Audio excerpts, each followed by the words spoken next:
ترکی کے ایک شہر استنبول میں ایک موچی رہتا تھا۔ وہ استنبول کا رہنے والا نہ تھا، بلکہ کسی دور دراز گاؤں سے یہاں پیسہ کمانے آیا تھا۔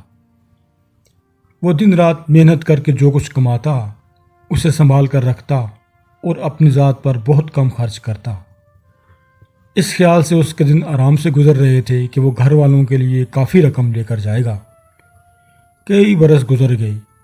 اب اس کے پاس 500 روپے جمع ہو چکے تھے، لیکن افسوس 500 روپے جمع ہو جانے کی جتنی خوشی تھی اتنی ہی انہیں حفاظت سے رکھنے کی فکر اسے کھائی جا رہی تھی۔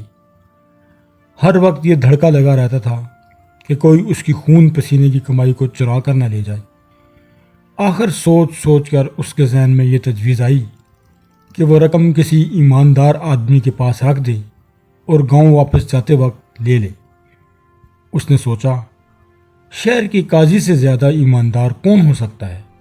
بس اس نے روپوں کی تھیلی اٹھائی اور قاضی کے دروازے پہ جا کر دستک دی۔ قاضی نے پوچھا تو اس نے جواب دیا، قاضی صاحب، چند برس پہلے میں استنبول میں روزی کمانے کی غرض سے آیا تھا۔ دن رات محنت کر کے میں نے کچھ رقم جمع کی ہے۔ 1 سال اور محنت کروں گا، پھر اس قابل ہوں گا کہ گاؤں جا سکوں۔ جناب، آپ سے میری اتنی سی درخواست ہے کہ میری رقم اپنے پاس امانت رکھ لیں۔ قاضی نے کہا، مجھے یہ جان کر خوشی ہوئی کہ تم نے مجھے بھروسے کے لائق سمجھا۔ اپنی پونجی میرے پاس چھوڑ جاؤ، گاؤں جاتے وقت لے لینا۔ موچی کے سر سے منو بوجھ اتر گیا۔ اس نے تھیلی قاضی کو دی اور شکریہ ادا کر کے واپس آ گیا۔ استنبول میں 2 اور دیہاتی بھی رہتے تھے جو موچی ہی کے گاؤں سے یہاں مزدوری کرنے آئے تھے۔ انہوں نے ایک دن موچی سے کہا کہ چلو اب گاؤں چلیں اور گھر والوں کی خیر خبر لے لیں۔ اب ہمارے پاس کافی پیسے جمع ہو گئے ہیں۔ موچی کو بھی گھر کی یاد ستا رہی تھی۔ اس نے سوچا، 500 روپے اتنی اچھی خاصی رقم ہے، اب گھر چلنا چاہیے، دوستوں کے ساتھ راستہ اچھا کٹ جائے گا۔ وہ قاضی کے پاس گیا اور درخواست کی کہ اس کے 500 روپے جو وہ اس کے پاس امانت رکھ کے گیا تھا واپس کر دیں۔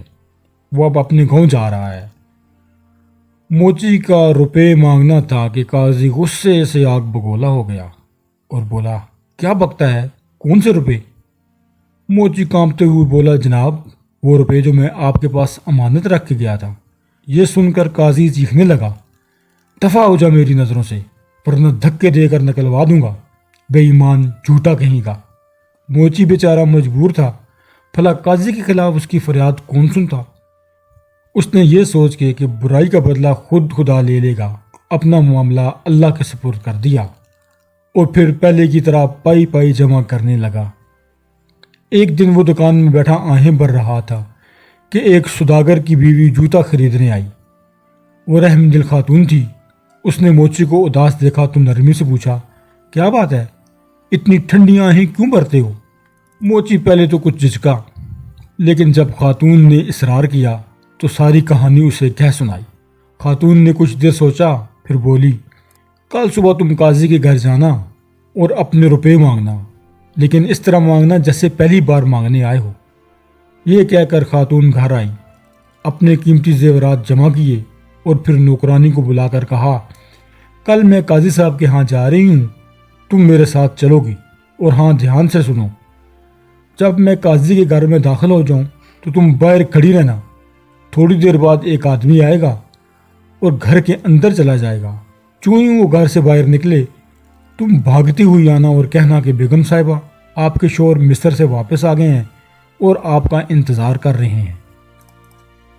اگلی صبح سوداگر کی بیوی زیورات کا تھیلا لے کر قاضی کے گھر پہنچی۔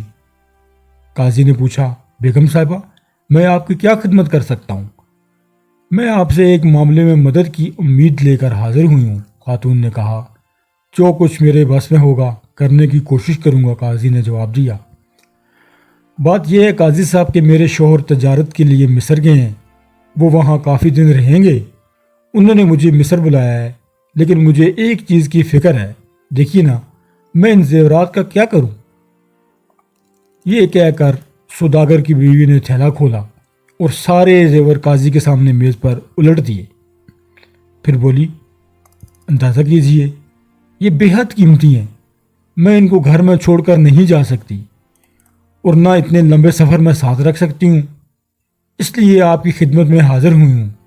آپ سے زیادہ نیک اور ایماندار آدمی اس شہر میں اور کوئی نہیں، اس لیے گزارش ہے کہ میری واپسی تک یہ زیورات اپنے پاس رکھ لیں۔ جس وقت قاضی آنکھیں پھاڑے زیورات کو دیکھ رہا تھا، عین اسی وقت موچی کمرے میں داخل ہوا اور ادب سے جھک کر قاضی کو سلام کیا۔